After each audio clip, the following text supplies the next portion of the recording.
Hello, my name is Ray Cook. I'm going to be testing bowstrings today. Last year Colin Miller sent me some bowstrings to do some testing because I was curious about these skinny bowstrings, high performance bowstrings that I was seeing some people talk about on the internet, and I was curious to see if there was much of a difference in performance gains out of my setup. I'm currently shooting a Master Recurve, which draws 69 pounds at 29.5 inches. I shoot Easton Axis 300 arrows. They weigh about 582 grains, about 30 3/8 inches long. My point weight is 196 grains, which is the same thing I use for field points, broadheads. They all weigh the same. Which gives me a FOC of about 17%. I've been really happy with these Easton Axis arrows.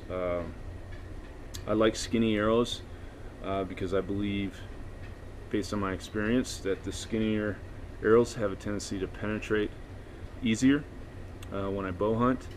And I've also footed these with 2016 aluminum arrows, which makes these arrows almost indestructible. When I'm out stumping or rabbit hunting and happen to hit a rock. I rarely ever break one anymore. I know these big Sanders blunts also absorb a lot of the shock, but I've used these before on other arrows, and I've mushroomed the carbon arrow before. But now, like I said, I rarely ever damage an arrow. So this first bowstring we're going to be testing, or I'm going to be testing, is a bowstring made by Rick Barbie from Barbie Archery. It is a 3-bundle Flemish string. It's 12 strands of rhino, and he sells his strings for about $30 a piece. You can Google his company and read up more about him and his strings, and go from there.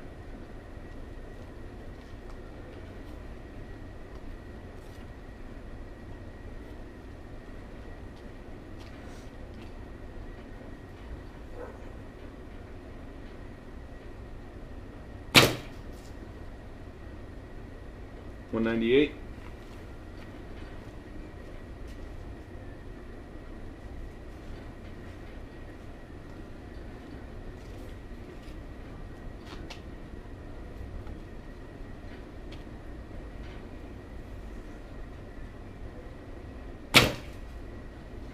$200.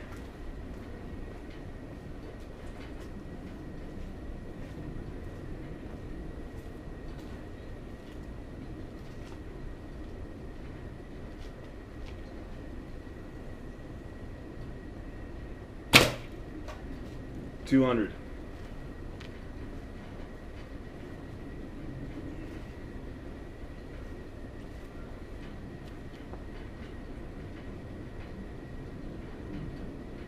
So the average for Rick Barbie string is 199 feet per second.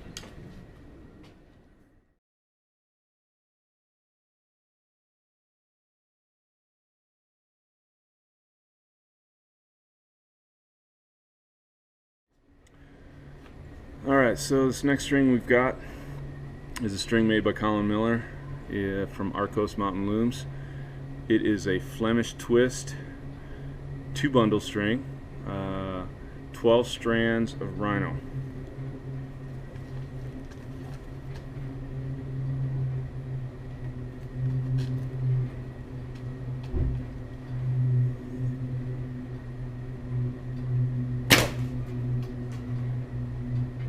$195.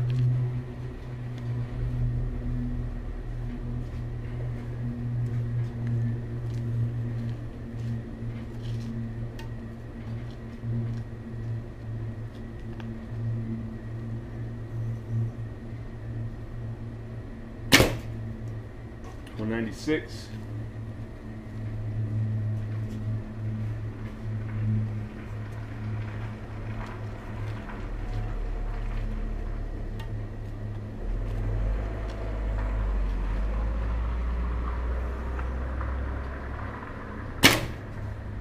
197.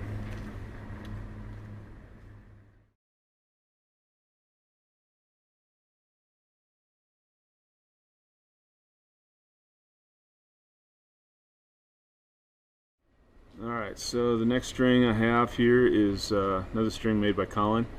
It is a Flemish twist bowstring, 2-bundle.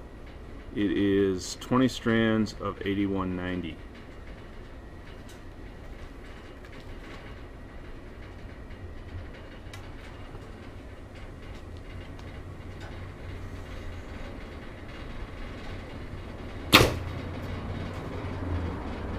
$195.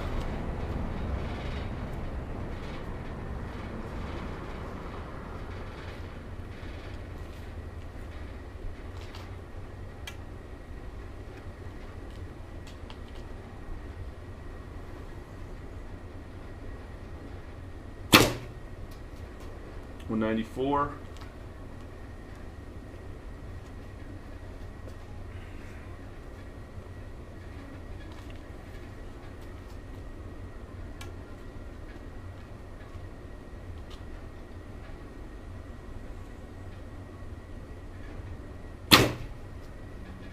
$196.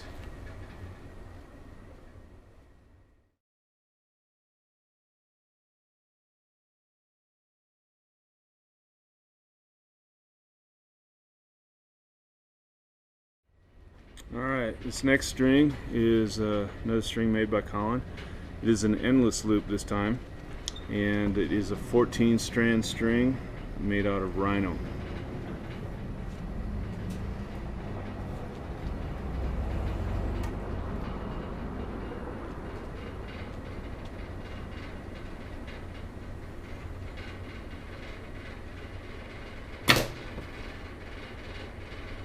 $195.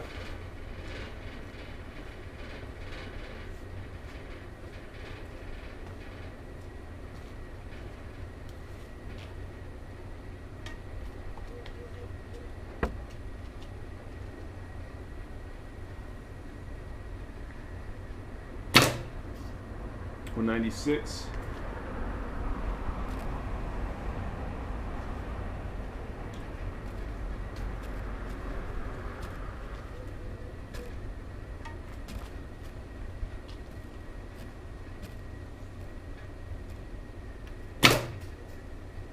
$197.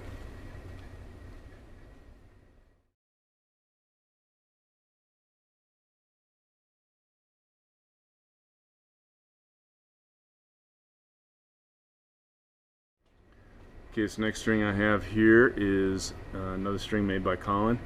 It is an endless loop made out of 16 strands of 8125.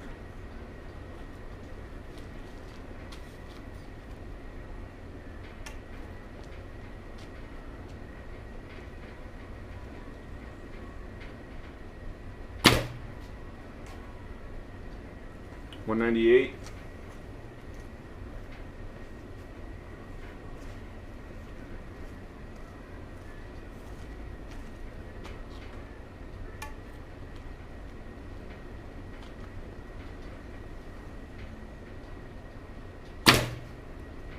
$198.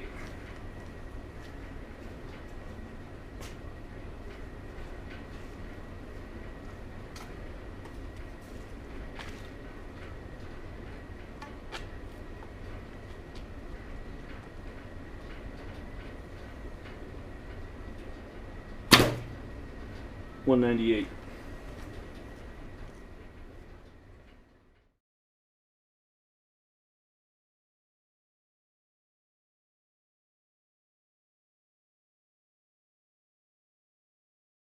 Alright, next string here is another string made by Colin. It is another endless loop. We got a 16 strands out of XS2.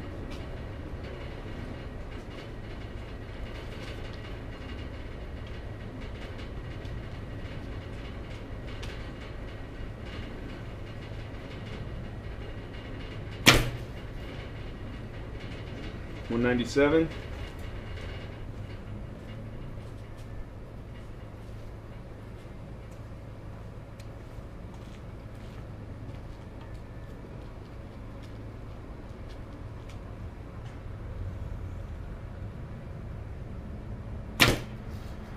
196.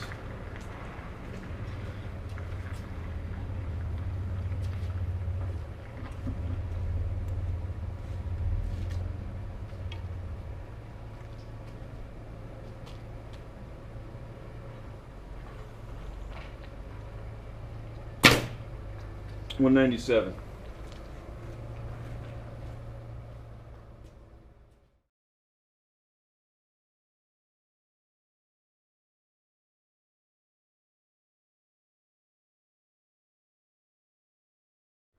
Alright, the next string I have here is another string made by Colin. It is an endless loop, 20 strands of 8190.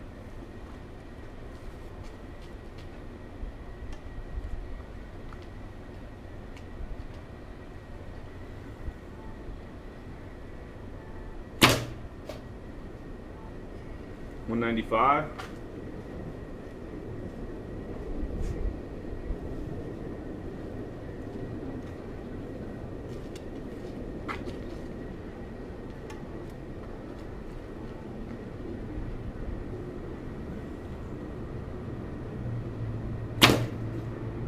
$197.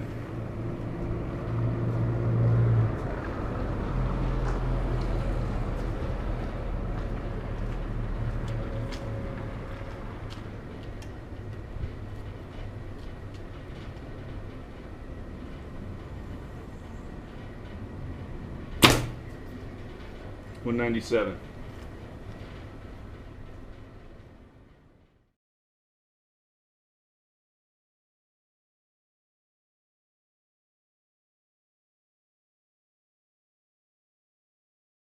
Okay, the last bowstring I've got here is a string made by SBD, Silent But Deadly Bowstrings, Pierre and Jean-Pierre Lucas. It is a 10-strand string made out of BCY, and I'm pretty sure it's a Flemish twist. Appears to be a 2-bundle, and this string's a little bit more unique than the other ones, that it just has these recurve wraps built into the string. Looks like it's just some type of yarn, which is supposed to help kind of pad the string and the limbs when they come together. And yeah, so let's see what this does.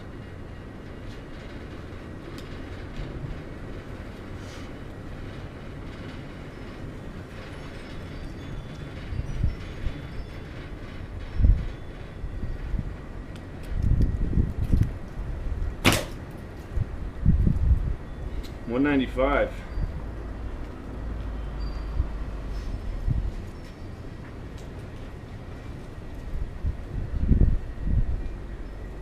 I don't know if you guys could hear it on the video, but to me, that was the first string that sounded noticeably different, and which makes sense because of the padding here on the bowstring.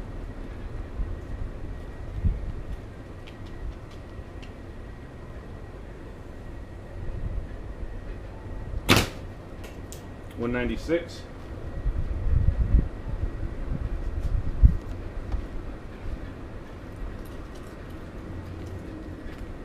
Now, I'm not the greatest judge of sound and frequencies and stuff like that, since I've been a drummer all my life, so I know my hearing's been affected a little bit.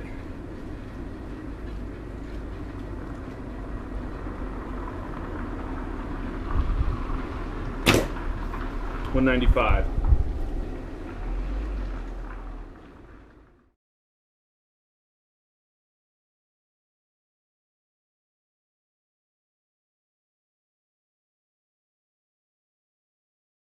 Okay, I wanted to try one more thing to make a fair test.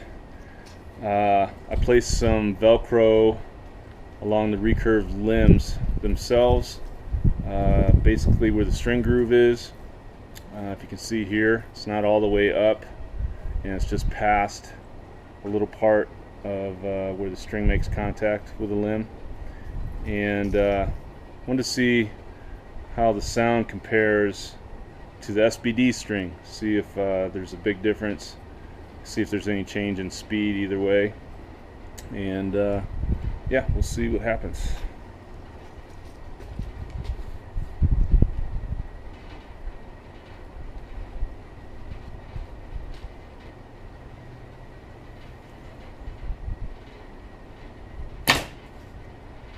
$198.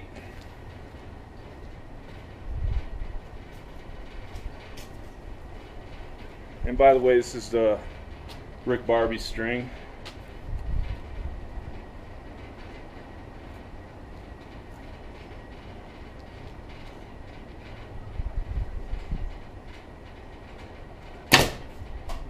$200.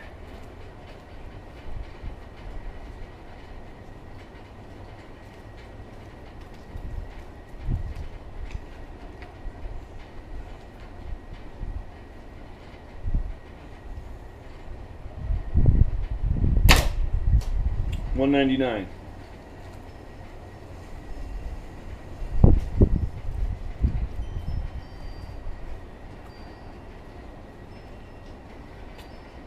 So we got an average of $199, which I believe is the same with or without the padding on the limbs. There was, to me, a noticeable difference in sound compared to when I shot the string before without the pads on the limbs. I can't say for sure without shooting them side by side, the SBD string and this string with the pads on it, how big of a difference it would be. I'll have to listen when I watch the video to see if I can hear much of a difference, if there's a noticeable difference. But it definitely did make a difference putting these on here. It didn't sound quite as guitar stringy. So that's about it for the test. Overall, very good strings by all three makers. Not a huge difference in speed, but I think the biggest gap was 5 feet per second. And if you're trying to squeeze out every last feet per second, I suppose that would make a difference. I hope you enjoyed this video, and hope you can put some of it to use. Thanks.